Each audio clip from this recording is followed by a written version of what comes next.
the only regret I have about XAI, we're an investor already. The only regret I have is I didn't give him more money. You know, almost everything that Elon's part of. Tariffs being a pillar of a bold vision to reindustrialize, to onshore manufacturing and motivate. You really want to be part of as well, and he gave us the opportunity to invest in XAI. I'm just delighted by that.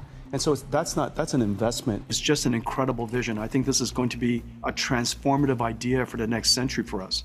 We're all in on the idea. We're setting up plans into a really great future company, and I'm really excited about that. That's not vendor financing per se. And encouraging our partners from around the world to invest in the United States, and we have a lot of stuff going on, and so I'm very excited about that. But what's going on in the world versus what happened in 2000 is just dramatically different. You know, back then, the world's AI race is heating up. And this time, it's not just about innovation, it's about dominance. At the center of it all, NVIDIA's Jensen Huang, a man who quietly built the backbone of artificial intelligence. And his latest warning might be one of the most serious yet. In a rare interview, Jensen didn't sound like the confident CEO of a trillion-dollar tech empire. He sounded cautious, almost uneasy. Because according to him, the US isn't miles ahead in the AI race. In fact, we might be standing just a few steps in front of China, and they're closing in, fast. And here's where it gets real. Huang says that while the US leads in advanced chips, China has been silently outpacing the world in another critical area: energy. That's the foundation of all computing power. Without energy, chips are useless. Without chips, AI stops. When asked what keeps him up at night, Jensen didn't hesitate. It wasn't product delays, it wasn't market crashes. It was geopolitical risk. Because this new AI revolution doesn't exist in a vacuum. Every move the US makes, every restriction, every export ban, ripples through a global ecosystem where every nation wants its slice of artificial intelligence. And here's the thing, he's not exaggerating. Over the last few years, China's approach to AI has been relentless. They're not just copying Western models, they're building their own versions faster, more open, and sometimes more adaptive. While US companies deal with regulation, China's developers move with almost no brakes. And in a game measured by speed, that difference could be everything. Now let's break down Jensen's warning piece by piece. He said it clearly. The US is way ahead on chips. That's the crown jewel. NVIDIA, AMD, Intel, companies that define the silicon used by OpenAI, Anthropic, and Google DeepMind. But the advantage might not last, because as he explained, China's infrastructure is catching up. Their data centers, software ecosystems, and open-source AI projects are exploding in scale. When you hear phrases like, "we're not far ahead," that's coming from a man who built the chips inside nearly every major AI model on Earth. That should make everyone stop and think. Then there's the energy factor. Huang credited former President Trump's pro-growth, pro-energy policy for giving the US an industrial edge during critical years of AI development. Without that push, he argued, the entire industry above it, from chip makers to AI startups, would have been throttled by energy shortages. Meanwhile, China invested heavily in energy independence, building massive power infrastructures that now fuel their AI factories 24/7. As you recall, there were pets.com, hospitals.com, and all of the internet companies combined was, what, $30–40 billion in size? The second major idea is to rescind the AI diffusion rule, recognizing that this isn't about limiting American technology. If you look at the hyperscalers now, that's where the first tranche of AI infrastructure is building. But this is about accelerating American stacks around the world to make sure that before it's too late, that the world builds on stacks. If you look at the AI, the hyperscalers have about $2.5 trillion of business that's already operating today. During this extraordinary time, the AI era. And so these two initiatives are completely visionary, and it's going to be transformative for America. That business, that $2.5 trillion business, and the CapEx that goes underneath that is about call it $500 billion. I believe the administration still feels very strongly about the incredible importance of immigration. Transition from a classical CPU-based computing to now generative AI computing powered by GPUs. Look, I'm an immigrant. I know many immigrants that came to the United States to build a great life, and many of us have contributed greatly to the technology industry. And that transition is just starting. So we've got to build into $500 billion worth of capacity. I believe that's going to have to continue. Remember, people from all over the world want to come to the United States. Infrastructure that's already naturally growing by itself, and we're in the beginning phases of that. If you just look at NVIDIA's AI infrastructure business, this is just such an extraordinary country with such incredible opportunities. We want the brightest to come here. We don't want others to, call it a couple of $100 billion so far. We're a couple of $100 billion into a multi-trillion-dollar build-out. So that's number one. Think about that for a second. While the West debates ethics and regulation, China's wiring its future for non-stop computation. And Jensen knows that's where the real power lies. He's seen the numbers.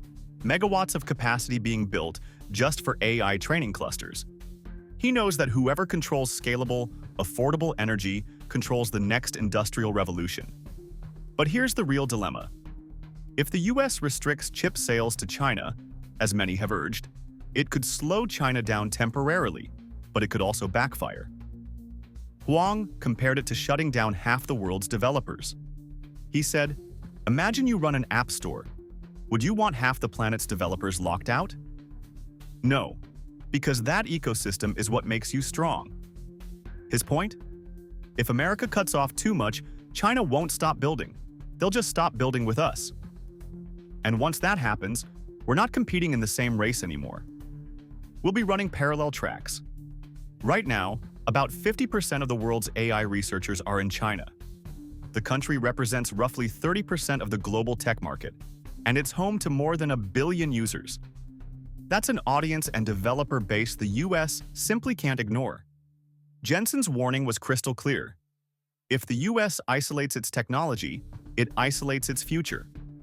Because if China builds its own ecosystem, its own chips, frameworks, and developer platforms, the global AI standard could shift away from American control. And once that happens, there's no getting it back. In other words, dominance isn't just about who has the best models. It's about who sets the rules everyone else builds on. Now here's where things get political, but also strategic. During that same discussion, Huang referred to a new AI action plan introduced by President Trump, designed to ensure that America wins the AI race. But winning, according to Huang, doesn't just mean locking down technology. It means leading the world by setting the standard, making sure everyone, including China, is building on the American stack. That's a complex balance. Because while you want to protect your lead, you also want your technology everywhere. The more nations depend on American chips, tools, and frameworks, the more influence the US retains globally. That's the long game, and Huang knows it. But it's not without risk. China's tech companies are fast, adaptive, and heavily supported by government initiatives. They're already advancing in critical layers of AI infrastructure. Their open-source models rival the West's best, and in some cases, outperform them. In fact, Jensen admitted it himself. Their open-source models are well ahead of us. That's not just talk, it's a shift in power. Let's zoom out for a second. AI isn't just another technological wave, it's the foundation of the next century's economy. The nations that control it will define how data flows, how intelligence is built, and how automation reshapes work. So when Jensen warns that we're not far ahead, it's not a soundbite. It's a red flag from the man who built the picks and shovels for this gold rush. He understands what's at stake better than anyone. NVIDIA isn't just a chip company, it's the engine behind AI's rapid rise. Every breakthrough, from ChatGPT to self-driving cars, runs on silicon his company designed. And even he's saying, the margin of safety is shrinking. That's why the conversation about winning the AI race is bigger than one country. Because the truth is, AI has no borders. The models built in one nation train on data from another. The ideas cross oceans in seconds. The question now isn't whether the US can innovate faster. It's whether it can sustain global influence in a world that's learning how to build without it. Huang's biggest fear isn't losing market share, it's losing mind share.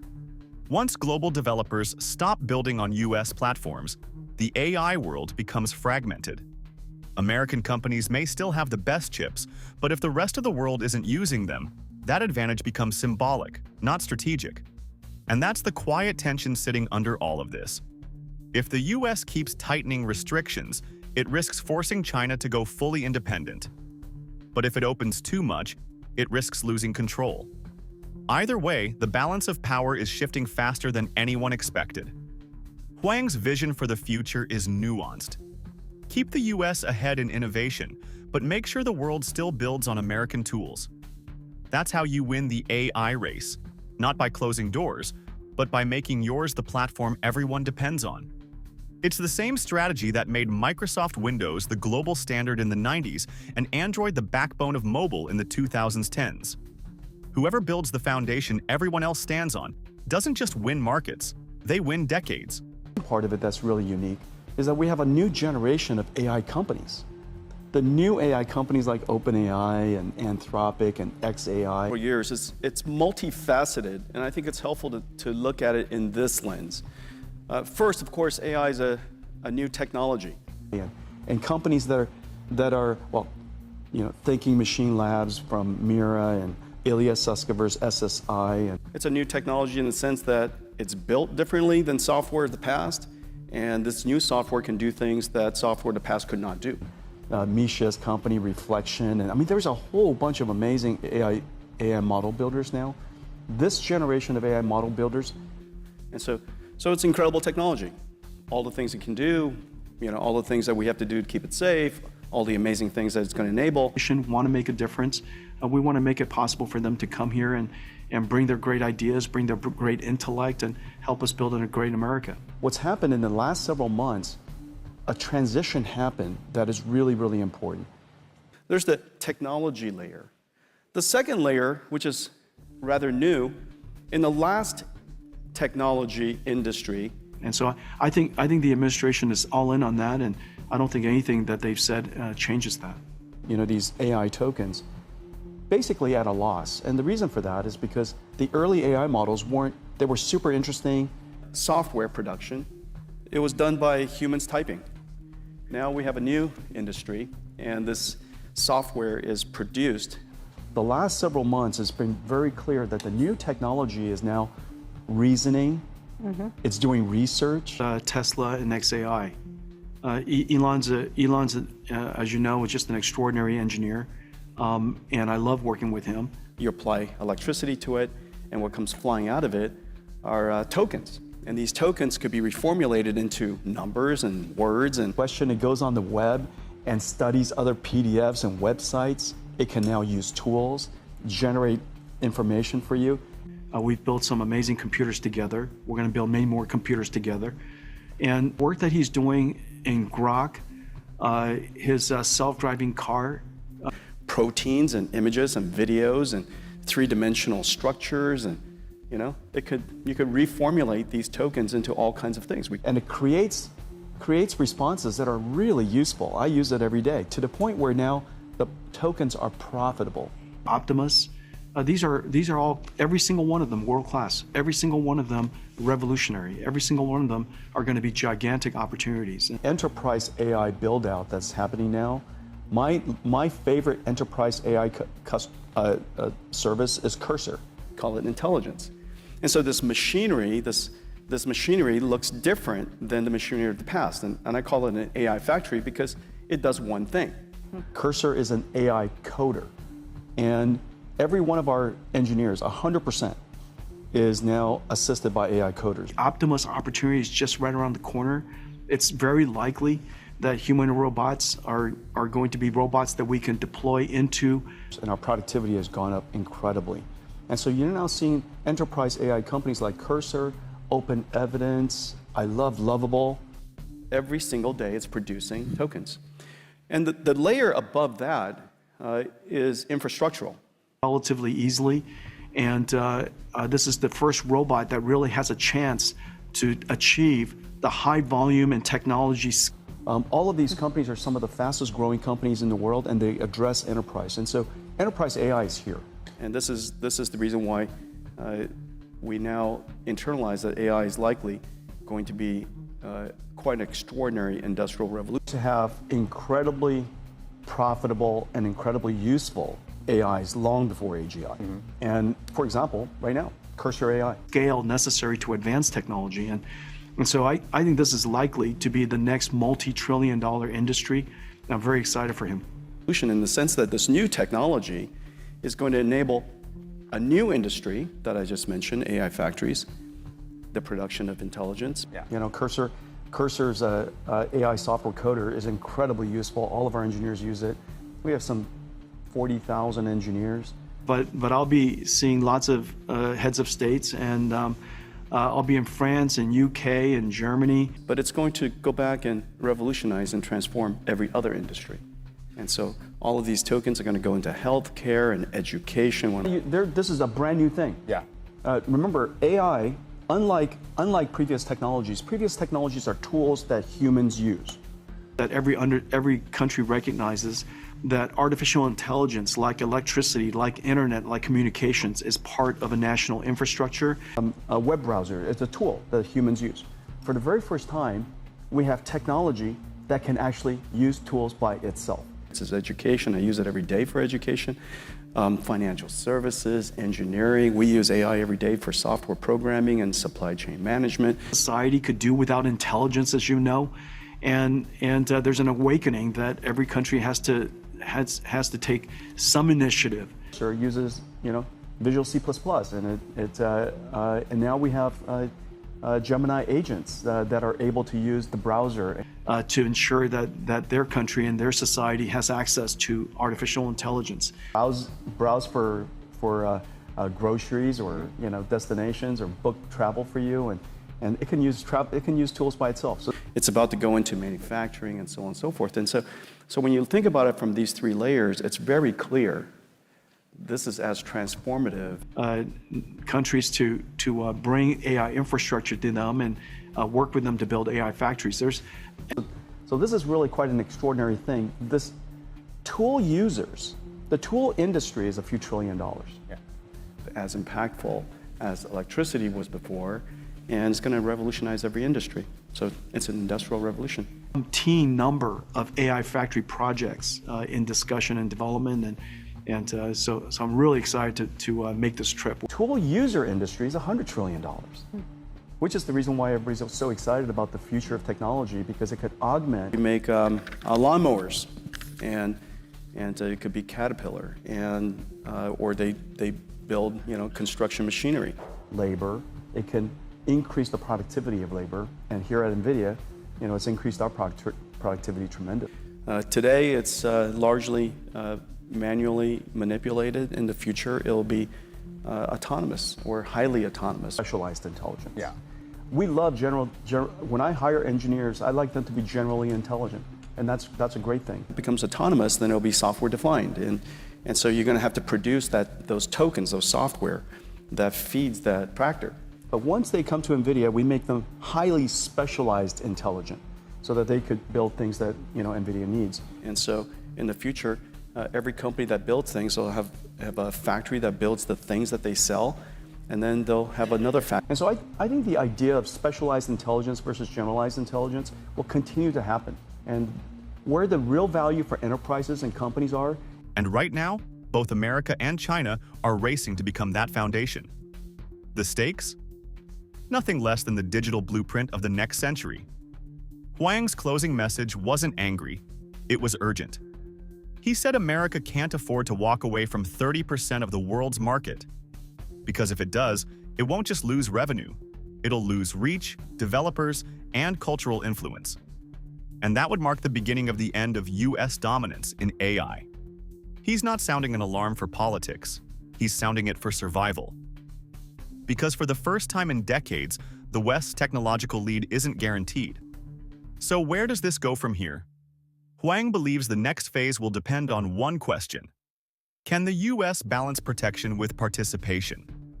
Because the moment AI stops being a shared ecosystem and becomes two separate worlds, one led by America, one led by China, global innovation slows down, collaboration disappears, and the world's most powerful technology becomes divided by borders again. That's not just a tech risk, that's a world risk. The race isn't over, but the lead is thinner than we think. And if Jensen Huang's right, the future of AI won't be won in a lab or a company boardroom. It'll be won by whoever can unite the world under their digital flag. Because in this race, speed matters, but connection wins. It's specialized intelligence. And where the value for consumers, general intelligence. Factory that builds and produces the AI that runs on that thing that they sell. And so it's very clear when you look at car companies. In all of these investments that we've made recently, we've made some really terrific investments, and largely my only regret is Largely make cars. But it's very clear that in 10 years' time, every car company will also produce the tokens that runs in those cars. didn't invest more. Because these are really special companies, and they're part of our ecosystem, building out the AI infrastructure. We need more energy, we need more chips, we need better models and more models, and we need a lot more applications.